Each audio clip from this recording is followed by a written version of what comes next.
ওরে সালা কি জিনিস রে মাইরি, পুরাই রসগোল্লা। চেঙ্গু বেঙ্গু পোলাবেন এত সুন্দর মেয়ে পাইলো কো? চলো আমার লাখটাই খারাপ, আজকে আমি চেঙ্গু বেঙ্গু হইতে পারলাম। তাহলে গার্লফ্রেন্ড থাকতো তুই অন্য মেয়ের দিকে নজর দিস।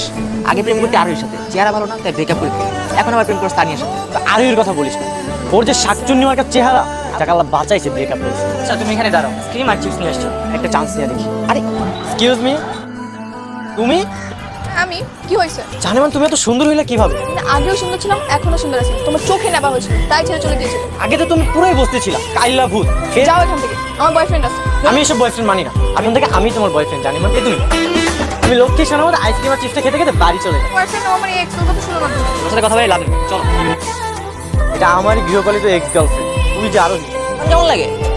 কষ্ট লাগে রে, পুরাতন বইগুলো 10 টাকা কেজি ধরে বিক্রি করে দেওয়ার পর যদি জানতে পারিস বইয়ের ভিতরে 1000 টাকার একটা নোট ছিল, তখন তোর কেমন লাগে?